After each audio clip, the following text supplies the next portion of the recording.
Olá, meus irmãos, a graça e a paz do nosso Senhor e Salvador Jesus Cristo. Gostaria de trazer uma meditação hoje no livro de Mateus, no capítulo 12, dos versos 43 a 45.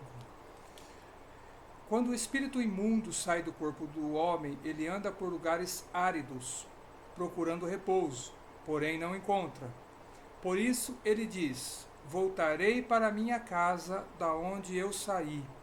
Tendo voltado, a encontra vazia, varrida e ornamentada. Então ele leva consigo, outros 7 espíritos piores do que ele. E entrando, habitam ali. E o último estágio daquele homem torna-se pior do que o primeiro. Assim também acontecerá a essa geração perversa. Meu irmão, tem muitas pessoas que não acreditam no diabo. Acha que o diabo é uma alegoria, acha que o diabo ele não existe, né? Acha que a Bíblia está exagerando, né, ao falar sobre o diabo. Então, esse foi um ensinamento claro de Jesus sobre Satanás, né? Como se chamava Satanás antes? Quando ele habitava junto com Deus, porque Satanás ele habitava lá junto com Deus. Ele era um anjo de alta patente. Ele era o maior na hierarquia dos anjos, né? E ele conseguia ver a face de Deus. Olha que coisa tremenda. Ele era um dos poucos que conseguiam se achegar perto de Deus, porque a presença de Deus era tão forte que se os anjos de baixa patente se achegassem a ele, poderia ser consumido por essa glória, por esse poder. Então, Satanás ele tinha total acesso à presença de Deus. Ele tinha tanta luz que quando ele andava, as pedras preciosas que tinha nos muros da cidade santa e as pedras preciosas que havia no chão, elas se acendiam de tanta luz que ele tinha. E você conhece a história. Ele se rebelou porque ele queria ser igual a Deus, ele queria aquela glória para ele, né? Você imagina centenas de milhares de anjos o adorando. Tem anjos que eles adoram ao Senhor 24 horas. Eles fazem turnos de adoração e ficam 24 horas adorando a Deus e exaltando o nome do Senhor. E os anjos também têm o livre-arbítrio, se eles quiserem se rebelar, se eles não quiserem mais servir a Deus, é um direito deles também. E o que aconteceu? Satanás ele não quis mais dar toda a adoração a Deus, ele quis partilhar dessa adoração e ele quis o poder e ele quis a autoridade que Deus ele tinha. Por isso Deus ele não aceitou isso. E ele foi precipitado do céu para a terra, ele e 1/3 dos anjos. Existe um estudo que diz que quando eles foram precipitados há milhares de anos atrás, aqui habitavam os dinossauros e animais de grande porte, né? Eram animais que o ser humano ele não conseguia coabitar junto com eles. Então foi antes de Adão e Eva. Isso. E quando eles foram precipitados para a Terra, eles destruíram a Terra com impacto, quando eles foram lançados aqui. E a poeira que subiu matou todos os dinossauros e animais de grande porte. Foram todos mortos. Há bilhões de anos isso. Então existe esse estudo que foi feito, né, a respeito disso. Que depois, aí a Bíblia diz que a terra era sem forma e vazia, e o Espírito de Deus pairava sobre a face das águas, aquela história toda, né, que depois a Bíblia relata. E depois Deus ele reconstruiu tudo novamente, né, e colocou animais de menos porte para poder coabitar com o ser humano junto, depois que colocou Adão e Eva. Então foi um mal que aconteceu que depois foi convertido em bênção, porque de qualquer forma os animais grandes não iam poder coabitar com os homens, não ia ter como, certo? Então Satanás ele existe.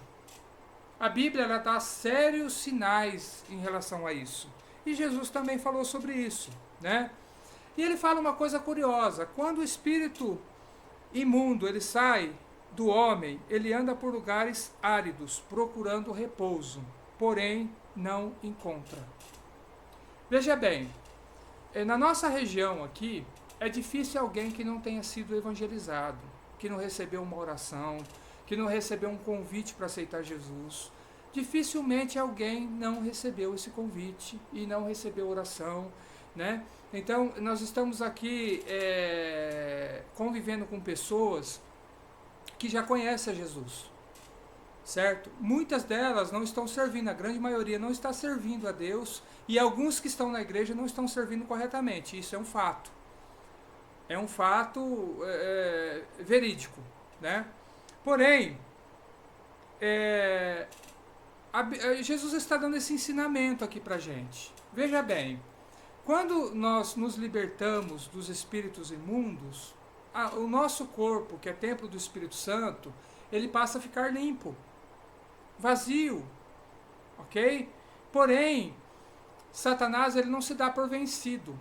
Quando ele é expulso da vida de uma pessoa, né, pela estrita comunhão dela com Deus, ou por oração, né, ou pela pessoa levar realmente uma vida de jejum, de oração, uma vida separada, de leitura de Bíblia, se desviando do mal, aquele templo está limpo. Aquele templo do Espírito Santo está limpo. Qual que é o desejo de Satanás? Ele não tem corpo, ele anda em trevas. O desejo dele é coabitar na vida das pessoas, é participar da vida das pessoas que foram feitas imagem e semelhança de Deus. Esse é o desejo dele. Atrapalhar a vida das pessoas. Assim como o desejo de Deus é abençoar e ajudar essa pessoa a se levantar, Satanás ele é todo o inverso de Deus. Tudo que Deus ele tem de bom para oferecer para o ser humano, Satanás ele tem de ruim. O que Satanás ele faz? Ele faz as pessoas terem vícios. Quem foi que criou o vício? Foi Deus? Não.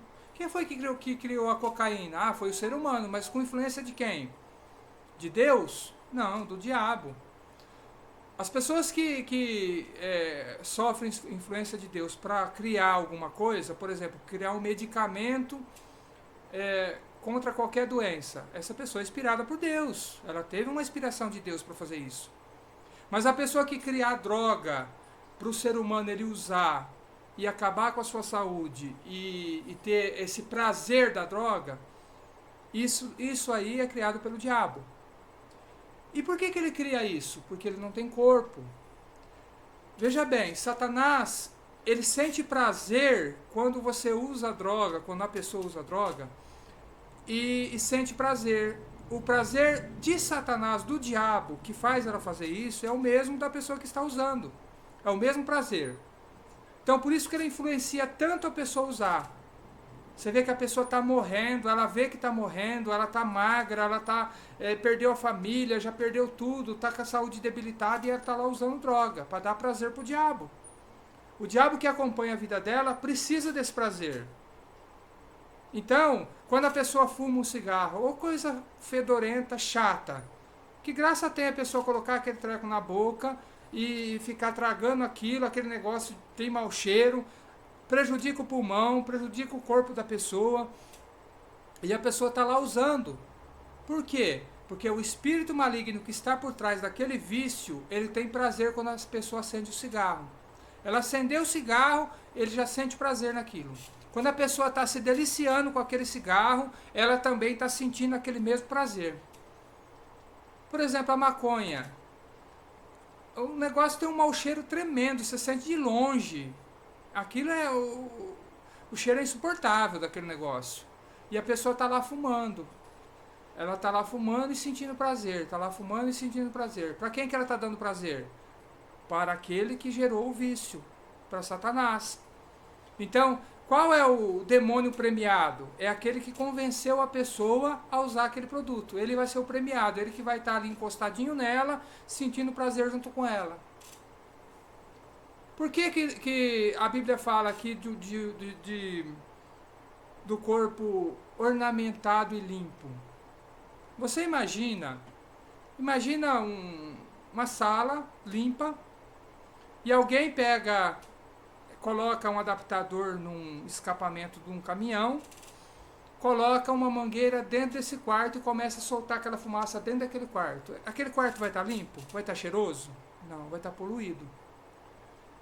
Então, o desejo de Satanás é poluir o templo do Espírito Santo. Então, você imagina essa situação. Satanás, ele adora tudo que é sujeira. Se você mantém a sua casa suja, você não limpa com frequência, fica barata andando, rato andando, sujeira de comida que caiu no chão, o banheiro você não lava, tudo isso daí atrai demônios. Porque aonde há bagunça, aonde há sujeira, aonde há palavrão, gritaria, discussão, tudo isso aí atrai demônio. Então, se você está servindo a Deus, o seu corpo está limpo, você tem coisas boas a oferecer. Quando você não está servindo a Deus, o teu corpo ele está sujo, o teu templo do Espírito Santo está sujo, o seu coração está sujo, a sua mente está suja, o seu corpo físico está sujo. O Espírito Santo se afasta de uma pessoa por quê? Porque o ambiente está sujo. Quando você limpa uma casa, deixa tudo cheirosinho, você compra o melhor limpador que tem, limpa aquele chão, né, deixa tudo cheirosinho, a barata ela vem? Naquele dia ela não vai vir. Ela vai ficar pelo menos uns 2, 3 dias meio receosa de entrar na tua casa, porque está cheiroso o lugar. O rato, ele jamais vai entrar numa casa limpa, ele não gosta de lugar limpo. Se tiver tudo limpinho, organizado, ele não entra. Se você tiver um quartinho lá sujo, escuro lá na tua casa, é lá que ele vai entrar. Satanás é a mesma coisa. Satanás, ele adora. A pessoa fala, eu vou ouvir um som aqui, põe um som do mundo, regaça o som no último. Quando você está ali, meu irmão, Satanás está ali do teu lado, ouvindo junto com você. Porque, eu vou te contar um segredo, não é a música, a melodia que faz a diferença. Não é a música em si que faz a diferença, é a melodia. É o que está por trás, é o subliminar que chama a atenção de Satanás. Muitas vezes a letra é até bonita, mas a mensagem subliminar que tem quando a pessoa está tocando é muito forte. Talvez você está atraindo demônios para dentro da sua casa. Então é muito importante que o cristão ele saiba, né, dessas coisas, né? Ele saiba que quando ele está ouvindo a música do mundo, ele está atraindo demônios para perto dele. E se você tiver brecha dentro da sua vida, ele vai entrar, tá? Ele vai entrar sim. Tem pessoas que vai na igreja, que participa dos cultos e não consegue se libertar. Não consegue se libertar das músicas, não consegue se libertar das coisas da carne, dos vícios, justamente porque o demônio está aí. Então, quando você começa a renunciar a tudo isso, limpar o templo, para que o Espírito Santo ele venha agir na sua vida, deixar o templo limpo, o Espírito Santo ele passa a habitar em você. Tem pessoas que vai nos cultos, mas não sente a presença de Deus, vai por ir, para cumprir tabela. Eu vou porque eu quero ser salvo. Meu irmão, a salvação, ela não vai começar ou na sua morte, ou na volta de Jesus. A salvação, ela não vai começar nesse período. A salvação, ela começa hoje, com as suas atitudes com Deus. Tá? Então, você quer saber se você está bem com Deus? Você está sentindo a presença de Deus? Esse é o primeiro ponto. Você tem buscado o poder que está por trás da presença para te curar, para te libertar? Então, esses são os pontos fundamentais que você deve analisar sobre a tua vida. Então, não é o pastor que vai saber como a tua vida está, é você. Se você ainda tem vícios, meu irmão, o Espírito Santo ele não habita junto com o vício, já começa por aí. Você não pode ter uma vida cheia do Espírito Santo tendo vícios, como fumar, beber, usar droga. Então já começa por aí, você precisa limpar o templo do Espírito Santo. Você precisa limpar a sua mente, ou seja, sempre estar em oração, numa busca, numa consagração, para que a sua mente ela passe por uma renovação. A Bíblia diz isso, né? que a gente não deve se conformar com esse século, mas transformai-vos pela renovação do vosso entendimento, ou seja, da sua mente. Então, se você quer realmente ter uma vida espiritual sadia, tem que limpar o templo. Aí Jesus ele continua dizendo, por isso, ele diz, né, o Satanás ele fala, voltarei para minha casa da onde eu saí. Ou seja, ele acha que o templo do Espírito Santo é a casa dele. Ele acha que o nosso corpo é a casa dele. Ele não se dá por vencido. Por mais, você pode estar 50 anos na igreja. Ele sempre vai achar que você é a casa dele. Por quê? Porque ele imita tudo que é de Deus. Nós somos o quê? Templo do Espírito Santo. Para ele, é casa. A palavra casa, ela tem um contexto como geração. Tá? Então, quando ele fala casa, ele não está falando só de você. Certo? Porque tudo que ele fizer com você, ele vai fazer na geração seguinte. Por que você percebe que uma pessoa, quando bebe, você percebe que o pai dele já bebia? Às vezes o cara usava droga, mas aí a mãe ou o pai também já usava droga. Porque é a casa, é a geração. Então, tudo que nós fazemos vai ecoar na geração seguinte. Tudo que nós fazemos vai ecoar. Então, se você quer realmente, você tem que entender que não é só você servir a Deus por você, é pela sua casa, pela sua geração, pela sua família, que você tem que fazer isso. E Deus faz, a Bíblia diz lá em Êxodo capítulo 20, que a maldição, né, ela se manifesta da terceira até a quarta geração daqueles que aborrecem a Deus. Mas Deus faz misericórdia até 1000 gerações daqueles que o amam e guardam os seus mandamentos. Repare que Deus ele não está amaldiçoando ninguém. E também ele não coloca que Satanás está fazendo. Na verdade, somos nós que fazemos. Porque as nossas atitudes elas podem ser revertidas tanto quanto bênção quanto maldição. Ou seja, eu posso tanto abençoar a minha vida e a vida da minha geração, como eu posso também amaldiçoar através dos meus atos. O que é a maldição? É um direito legal de Satanás. Então, quando eu peco, eu peço perdão. Beleza, pediu perdão? Você e Deus está acertado. O problema é que Satanás, ele é legalista. Né? Na cabeça de Satanás, a alma que pecar morrerá. Então, vamos supor que eu adultero. Eu vou adulterar com uma mulher.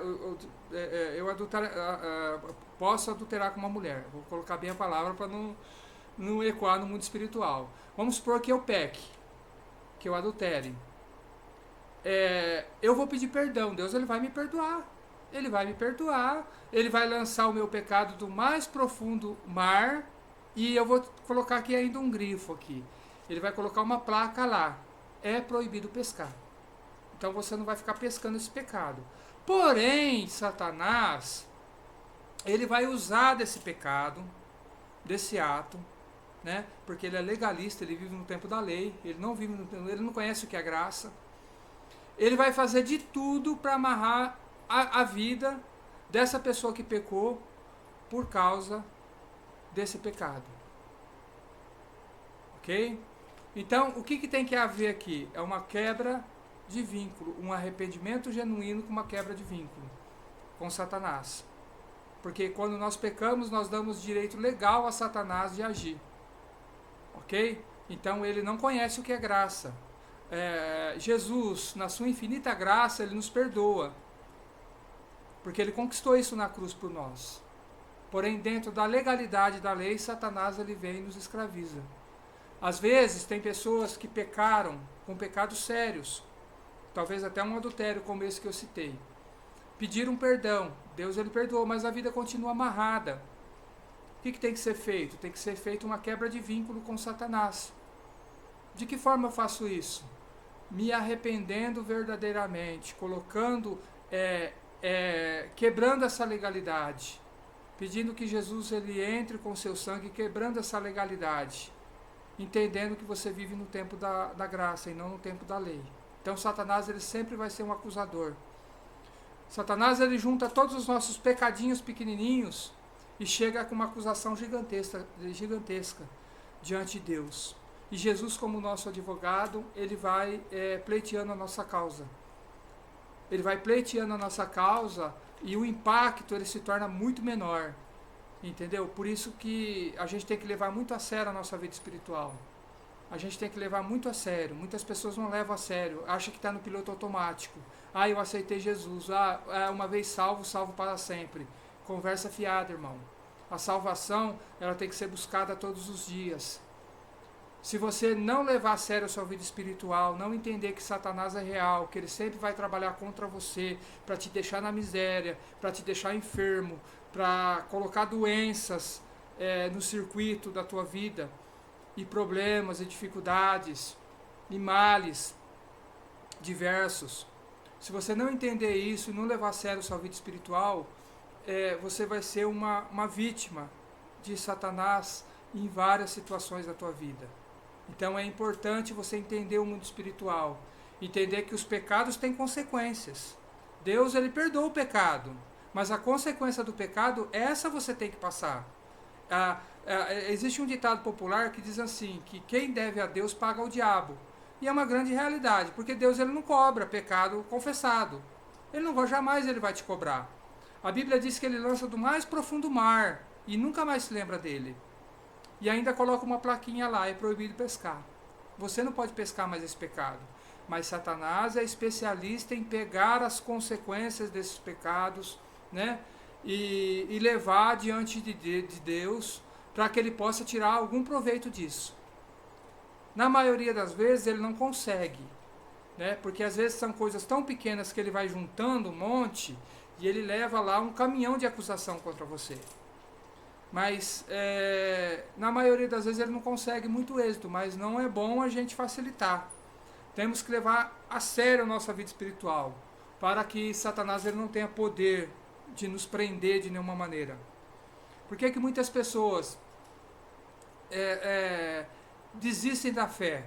Porque Satanás começa a tocar nas partes da vida dele, na família, porque tem legalidade.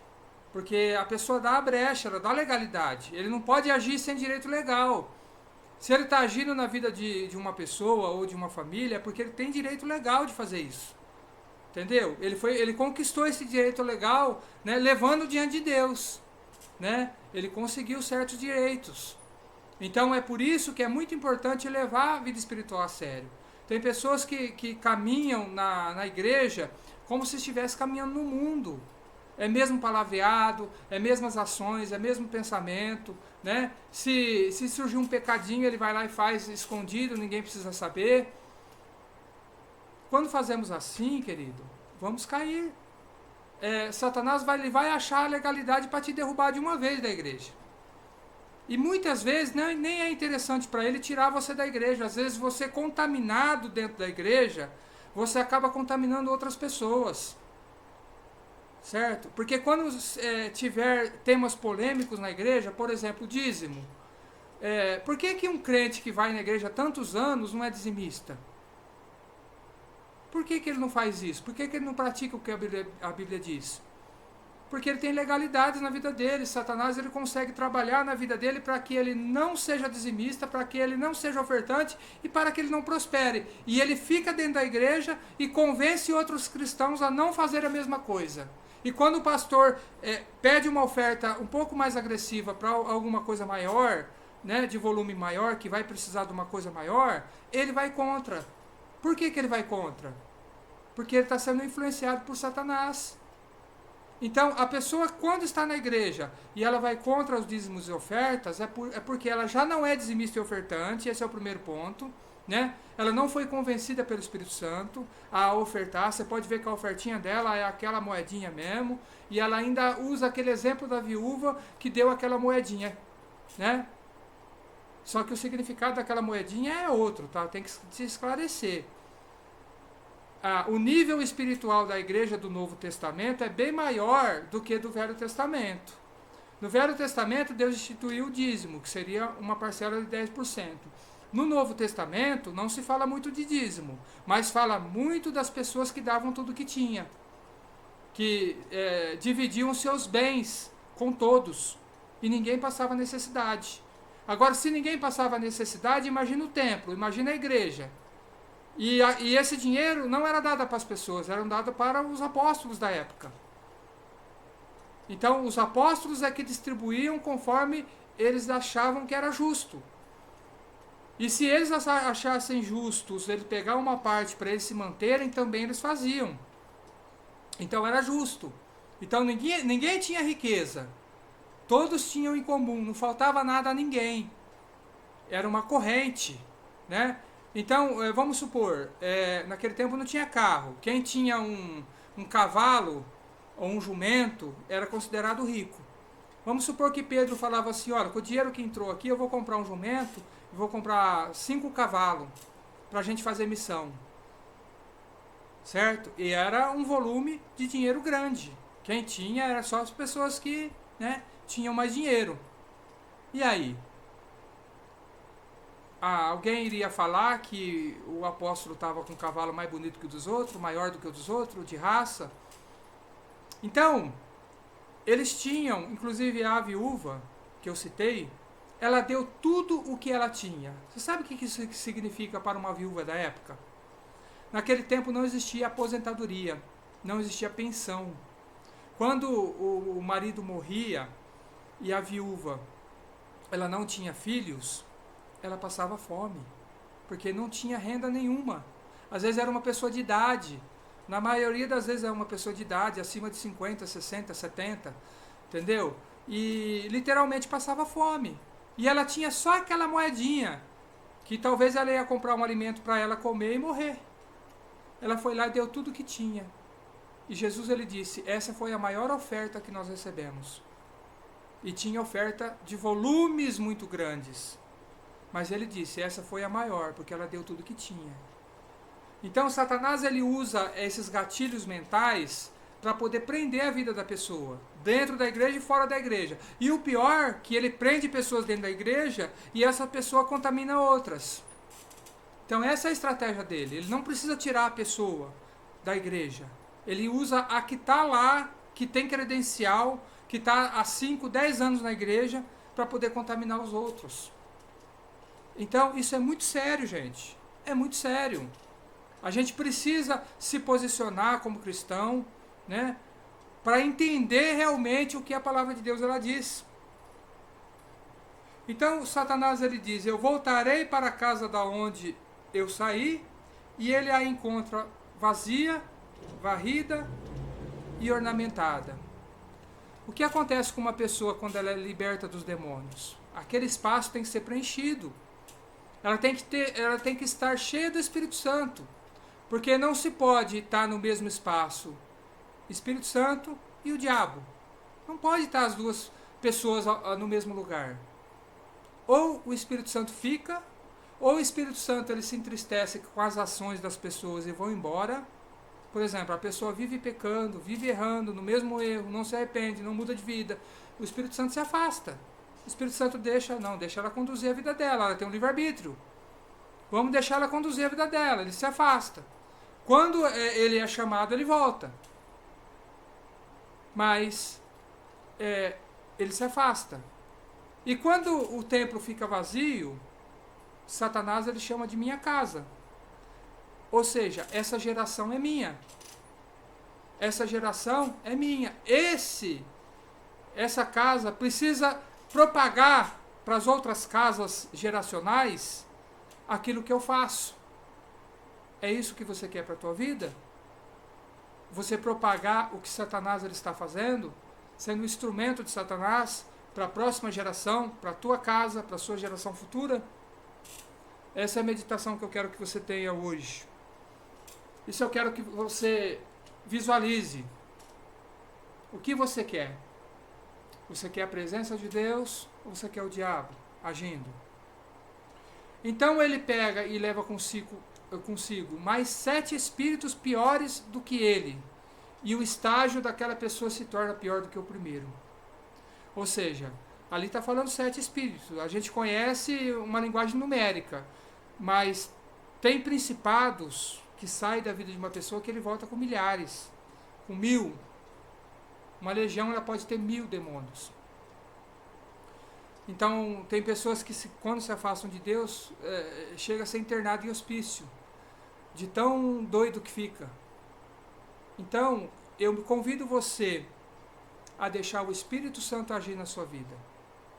Eu convido você a deixar com que o Espírito Santo ele venha agir na sua vida, na sua casa, na sua geração. Faça a diferença.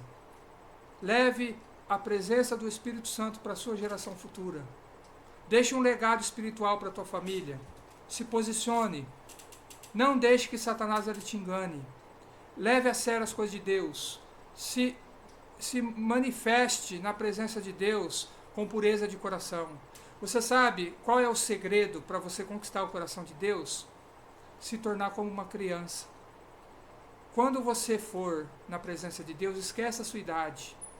Se lembre quando você tinha 10 anos.